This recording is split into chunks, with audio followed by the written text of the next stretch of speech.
하나님의 말씀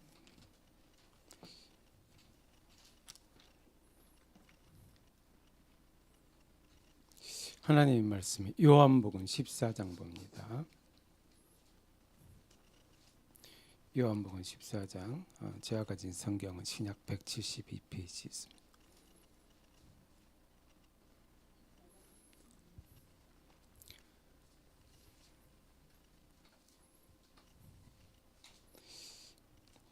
제가 봉독합니다. 예수께서 이르시되 내가 곧 길이요 진리요 생명이니 나로 말미암지 않고는 아버지께로 올 자가 없느니라. 아멘. 오늘 나의 복음과 구원의 길에 대한 말씀인데요. 여러분이 구원의 길을 통해서 여러분이 매 시간 사건마다 일마다 늘 이렇게 확인하고 체험해야 될, 또 응답받아야 될 그런 부분들이 있습니다. 여러분 매일 구원의 길을 통해서 여러분 나름의 중요한 결론들을 내리는 게 굉장히 중요한 부분이거든요. 저는 어릴 때 좀 저희 집이 조금 잘 살았던 것 같아요. 저희 아버지가 이렇게 사업을 하셨는데 제가 초등학교 1학년 이렇게 들어갔을 때 저희 어머니가 이제 학교에 오셔가지고 저희 담임 선생님이 여자분이었었거든요. 좀 예쁘장한 선생님이셨는데 제 어머니 가만히 보니까 제 1학년 때 기억으로 어머니 이게 이 가방에서 이 봉투를 빼가지고 그 선생님한테 이렇게 전달해 주더라고요. 그 선생님에게 아주 그 딸이 있었는데 그 반에 있었어요. 그 주간에 그 딸을 제 옆 짝지로 이렇게 세워주시더라고요. 그래서 제가 1학년 때 좀 행복한 그런 시간을 좀 가졌습니다. 근데 저희 집이 2학년 때 제가 올라갔을 때 저희 집이 좀 이렇게 가세가 좀 이렇게 내려가기 시작했어요. 그래서 저희 어머니도 일과 관련된 일을 해야 되고 그래서 저희 누나랑 이런 따로 어머니가 떨어져서 이렇게 생활하게 됐거든요. 근데 제가 이제 저희 아버지가 이렇게 사업을 하셨는데 좀 저희 아버지는 저를 봐도 느끼겠지만 좀 이렇게 굉장히 좀 사람이 참 좋은 분이었어요. 남을 막 헐뜯거나 싸우거나 이런 분이 아니시고 좀 자기 일만 꾸준히 하시는 분이신데 항상 좋으세요. 근데 좀 언제가 안 좋냐니까 가끔씩 이렇게 술 한잔 하고 들어오시잖아요. 그럼 저희가 좀 이제 저녁에 편하게 자야 되는데 좀 편하게 잠이 안 드는 것 같더라고요. 잠이 잘 안 와요. 그 말은 좀 그 약간의 그런 싸움과 이런 것들이 있었겠지요. 그런 가운데 제가 이제 초등학교 6학년에서 중학교 올라갈 무렵에 저희 아버지가 이제 세상을 이렇게 떠나게 됩니다. 그래서 제가 아버지가 돌아가시는 그런 모습 보면서 제 마음이 막 슬퍼야 되고 아파야 되고 하는데 왠지 제 마음속에 이제 엄마와 함께 이제 새로운 시작이다. 새롭게 살아야지. 행복하게 이렇게 생각을 하게 됐습니다. 그런 가운데 제가 이제 그 교회를 나가기 시작한 게 초등학교 5, 6학년 때 제 옆에 친구가 뭐 반에서 뭐 하다가 같이 이렇게 싸우게 됐어요. 근데 그 친구가 싸웠는데 기분이 나쁠 거 아니에요. 제가 막 그때만 해도 좀 운동을 좀 좋아해 가지고 그 약간 유단자였거든요. 제가 뭐 초등학교, 중학교 다닐 때 저를 좀 건드리는 사람 별로 없었던 것 같아요. 그래가지고 지금 이렇게 야유어 보이지만 근데 제가 탁 이렇게 기분이 나쁘면 따로 불러가지고 이렇게 그랬었거든요. 이 친구가 근데 그러고 나서 저 같으면 절대 그러지 못해요. 근데 이 친구가 저보고 자기 집에 가자는 거예요. 자기 집에 갔더니 형도 누나도 다 천주교 배경이었어요. 누나도 순회의 길을 가려고 준비하고 있고 형도 이제 신부의 길을 가려고 준비하고 있는 그런 상황이 됐을 때 제가 그 중학교 1학년이 됐는데 제가 저는 교회를 누가 저보고 가자고 해서 간 게 아니거든요. 저는 그냥 제가 혼자 교회를 이렇게 갔어요. 그때가 그 중 1학년 때인데 제가 광주에 살았습니다. 그 광주 양림교회라는 곳인데 그 지역에서는 좀 대표적인 그런 교회였어요. 그 교회에 계시는 목사님이 담임이 손용호 목사님이셨는데 그분에게 제가 이제 세례를 받았죠. 그리고 제가 매 주마다 교육부서에서 예배를 드리는데 저는 이상하게 중학생 때는 별 모르잖아요. 그냥 뭐 친구 따라 가기도 하고 하는데 저는 그때 하나님이 나를 조금 일찍 부르셨구나 그런 느낌을 들었어요. 왜냐 매 주마다 그 교육관에 가가지고 말씀을 듣잖아요. 말씀을 듣는데 제가 굉장히 그 말씀이 제 마음에 와닿았어요. 그 말씀이 제 힘이 되어지고 그래서 그때 이후로 한 번도 제가 교회를 빠뜨린 적이 지금까지 없었거든요. 그런 가운데 제가 이제 초등학교, 중학교를 지나서 고등학교를 졸업하고 나서 제가 광주에 계속 있을 수 있는 상황이 안 돼갖고 고등학교를 졸업하고 서울로 올라왔거든요. 제가 서울로 이제 혼자 올라왔는데 제가 늘 이렇게 관심 있었던 부분이 선교에 대한 부분이었거든요. 그래서 인천에 가면 그 한국 외양선교회라고 있습니다.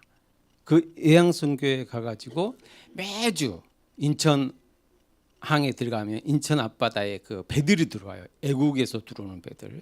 그 배 안에 들어가가지고 이런 브릿지 메시지 가지고 막 메시지 전하고 같이 이렇게 영접시키고 또 그분들을 이렇게 센터로 이렇게 모셔서 이렇게 계속 사역과 연결시키는 그런 선교 훈련을 계속 받았어요. 그래서 나중에 이제 필리핀에도 이렇게 좀 가서 사역도 하고 그런 가운데 제가 이제 군대를 가게 됐는데 군대를 제가 이렇게 영장이 나와서 간 게 아니고 영장도 나오지 않았는데 나도 좀 이제 좀 정리하고 새롭게 뭔가를 또 이렇게 시작해봐야 되겠다 싶어가지고 그 군대를 제가 군종병으로 지원을 했어요. 그래서 군대에 가가지고 군종병으로 사역하면서 그 현장에서도 하나님의 그 역사들, 응답들 이런 것들을 많이 봤거든요. 근데 제 마음속에 그 제가 20대 후반까지 서울에 있었는데 마음속에 항상 제가 한 가지 뭐가 있었냐면 왜 나는 뭐가 없지? 왜 나는 이럴까? 이런 생각이 들 때가 많았어요. 제가 혼자 있다 보니까. 근데 제가 지금은 그분이 대학 총장님이신데 그분이 부산에서 사셨어요.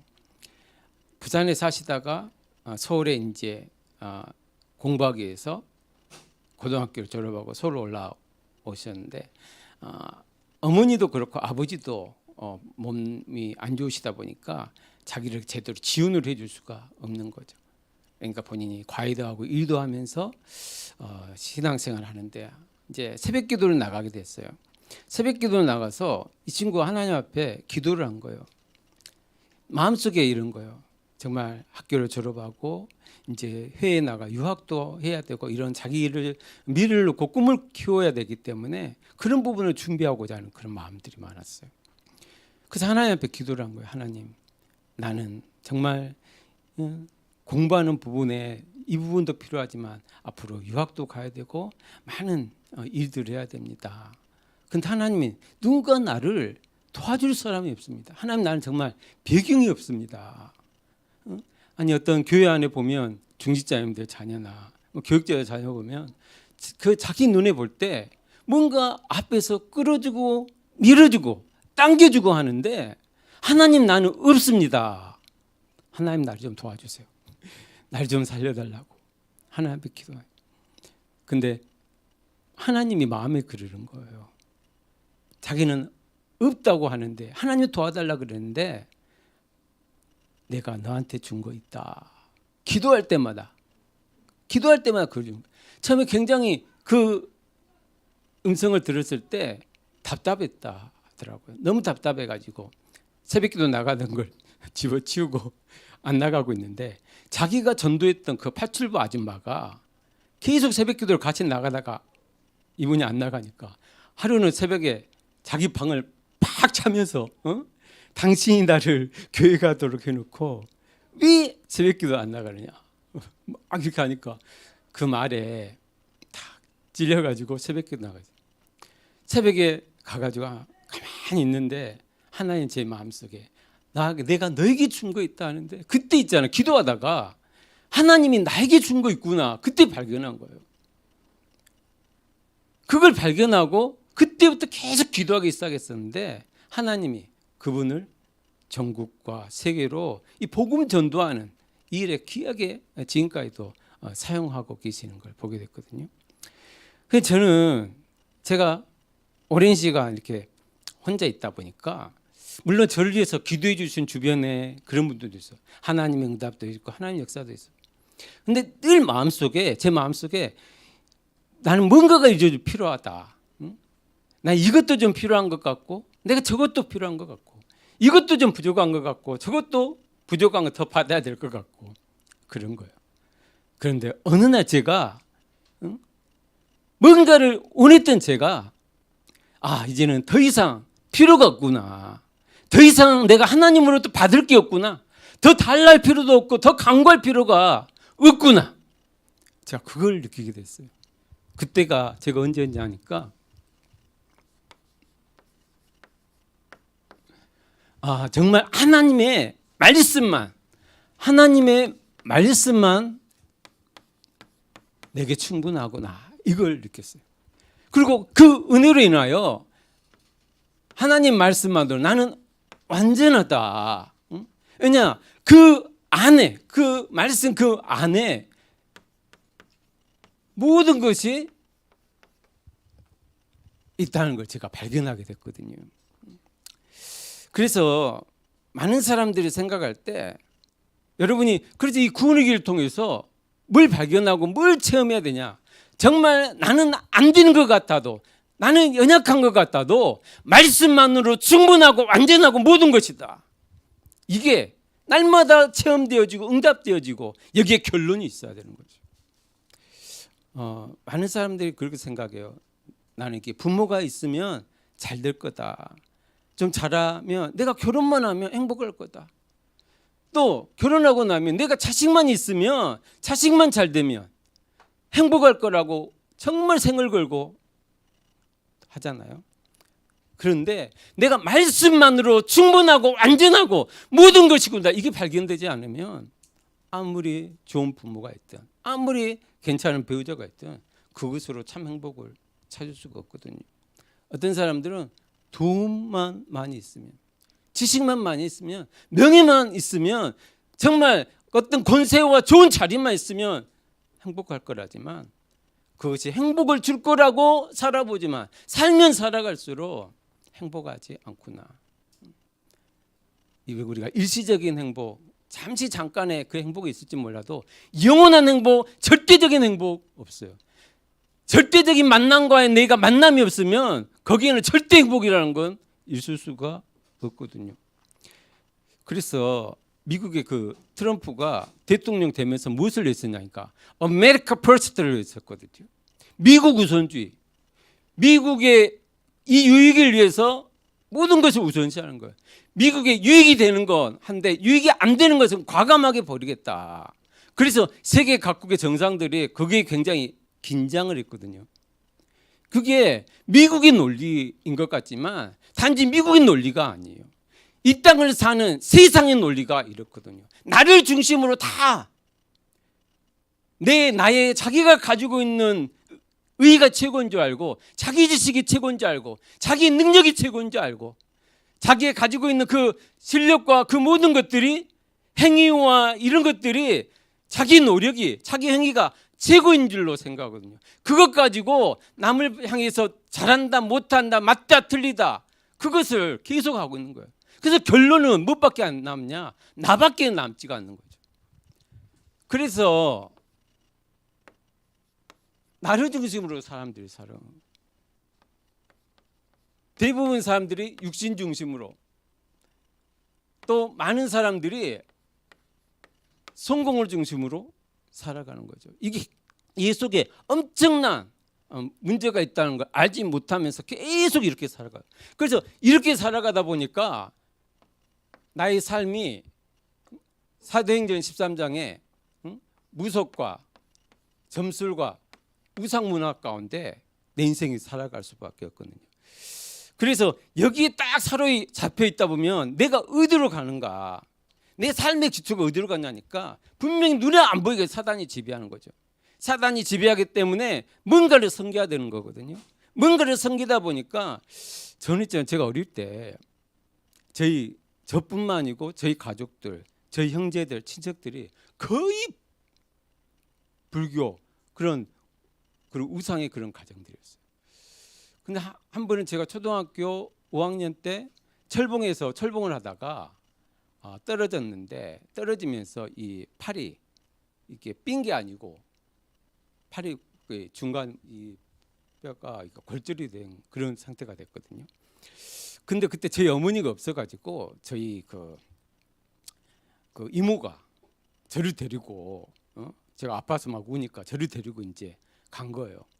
저희 이모가 병원으로 가셔야 되는데 저를 어디로 데리고 가냐니까 산으로 데리고 가시더라고요. 그래서 어디로 가나 했더니 산 중앙쯤 되니까 거기 산 중턱에 무당집이 있는 거예요. 그래서 내가 우리 이모가 왜 여기로 왔을까 순간 당황이 됐는데, 그 무당이 저를 딱 손을 보더니 이렇게 가만히 놔둬야 되는데 저 손을, 그 골절된 손을 이렇게 왔다 갔다 이렇게 하는 거예요. 그때 그 아픔, 그 통증 얼마나 컸겠습니까? 근데 그 무당이 더 황당한 말을 하는 거예요. 해보다가 안 되니까 혹시 여기 올 때 위에서 왔냐 아래에서 왔냐 이렇게 물어.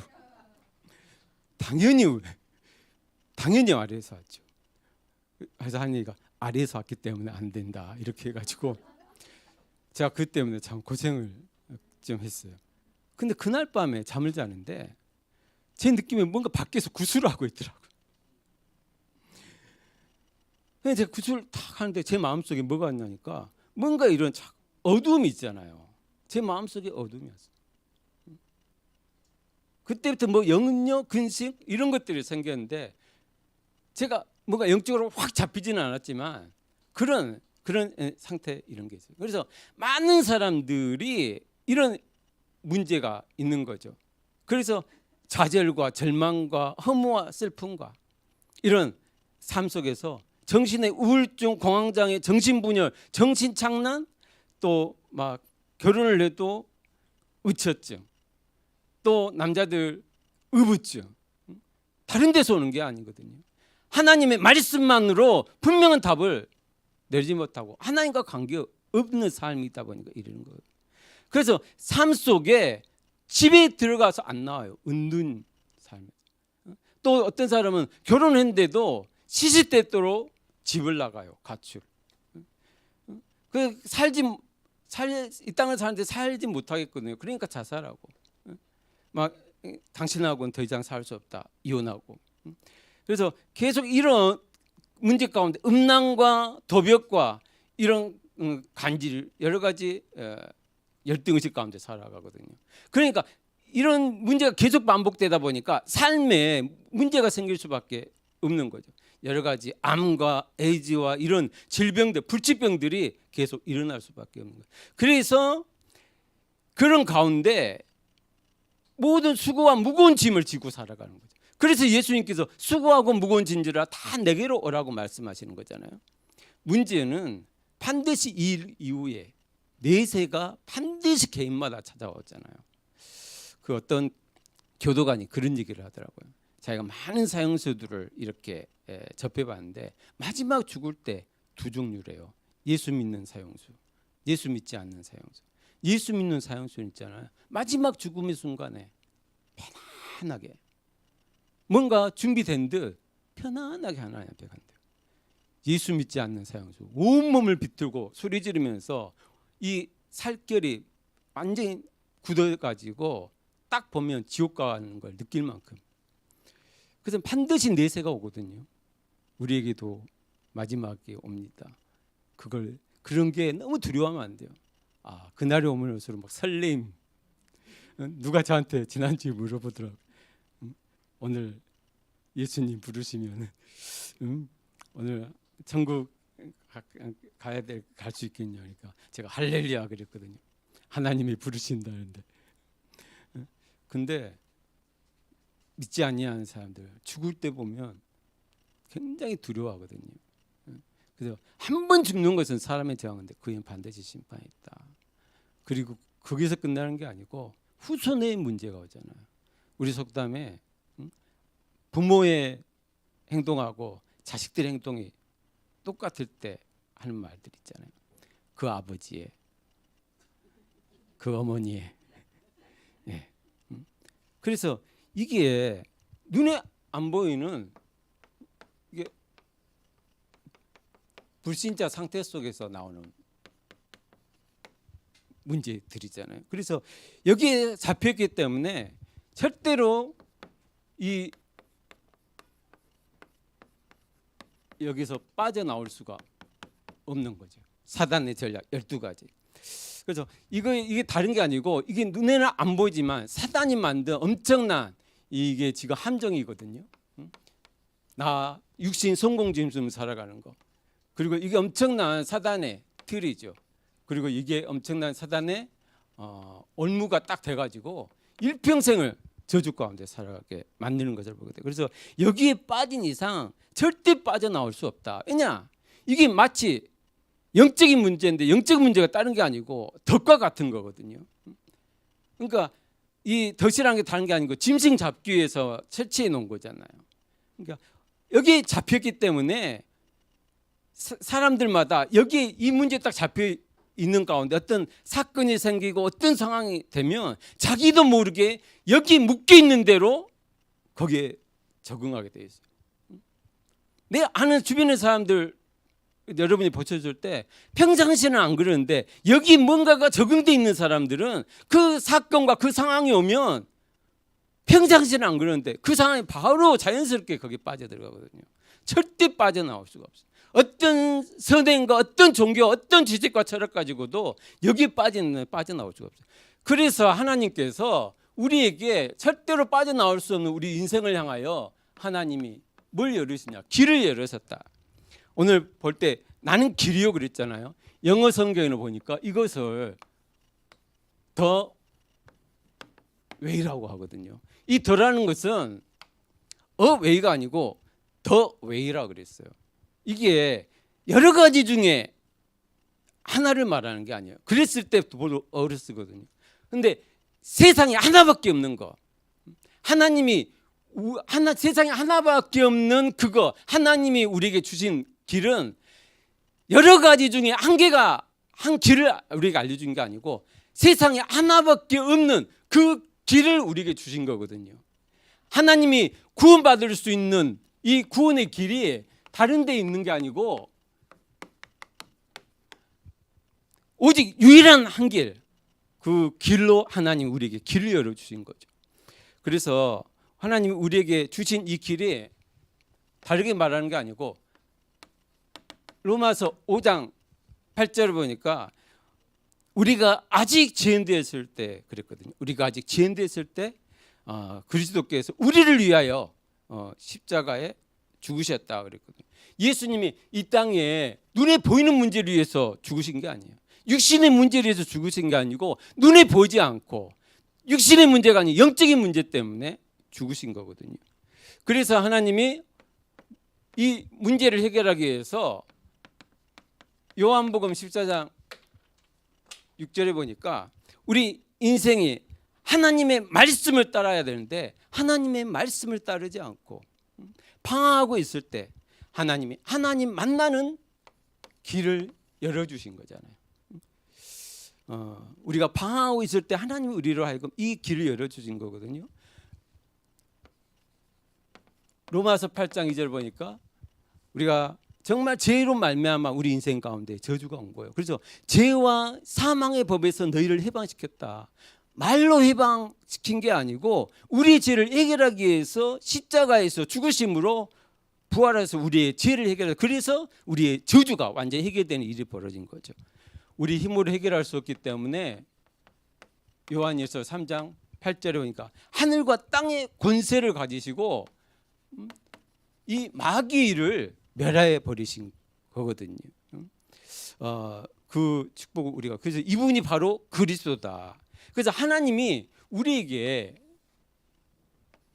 요구하신 게 있어요. 하나님의 요구. 이 땅에 보면 참 이게 성실한 사람 많아요. 신실한 사람 많아요. 지식인도 많고 부자도 많지만 하나님은 그 신실하고 지식인이고 부자고 거기에 마음이 있는 게 아니거든요. 똑똑하고 대단한 하나님의 마음이 거기 있는 게 아니고 하나님의 요구는 다른 게 아니고 요한복음 3장 16절에 보니까 하나님이 세상을 이처럼 사랑하사 독생자를 주셨으니 이는 저를 믿는 자마다 멸망치 않고 구원을 얻게 하심이라. 멸망 가운데서 구원을 얻지 못하고 살아가는데 하나님은 하나님의 요구, 절대 만남 속에서 하나님이 요구하는 것은 믿으라는 거예요. 믿는 자. 요한복음 5장 24절에 내 말을 듣고 또 나 보내신 이를 믿는 자는 영생을 얻었고 심판에 이르지 아니하느니 사망에서 생명으로 옮겼다 그랬거든요. 믿는 자에게. 그래서 로마서 10장 13절에 있는 것 누구든지 주의 이름을 부르는 자는 누구든지거든요.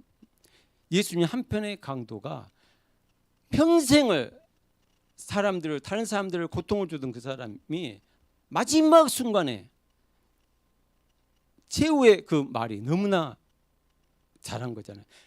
예수님 당신의 나라에 이를 때 나를 기억해달라. 그 한마디 예수님이 오늘 내가 나와 함께 낙원에 이를 것이란 말씀했거든요. 이 엄청난 축복을 받게 됐어요. 그래서 우리가 하나님이 원하시는 게 다른 게 아니거든요. 그 우리가 손흥민 선수 있잖아요. 손흥민 선수 보면 굉장히 있기에 사람이 젠틀하고 성실하고 미남이고 굉장히 인기도 많고 그래요.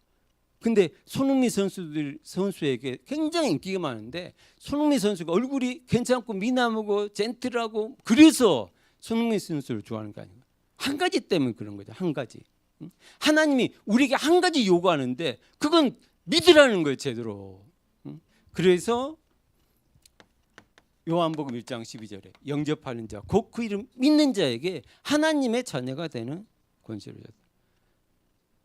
예수를 정말 만나서 믿고 영접하면 그 절대자의 그 만남 속에 절대 역사가 그때부터 시작이 되는 거거든요.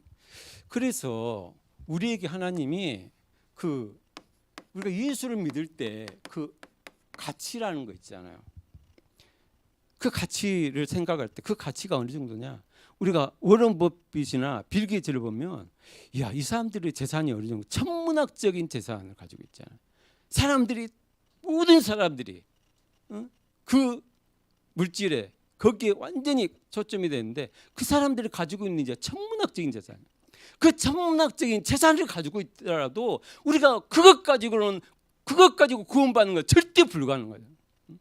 많은 사람들이 거기서 묶여 있지만 그것으로 구원받을 수 있는 게 아니에요. 어떤 사람이 제일 불쌍하냐?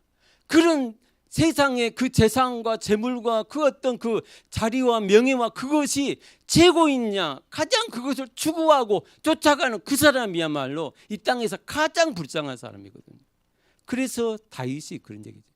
여호와는 나의 목자시니 내가 부족함이 없다. 이 언어의 의미 부족함이 없다는 것은 대충 얘기하는 거 아니에요. 부분이 아니고 절대 부족함이 없다. 이 뜻이거든요. 그래서 예수님이 십자가에서 그 증거로 내가 다 이루었다고 말씀하시는 거예요.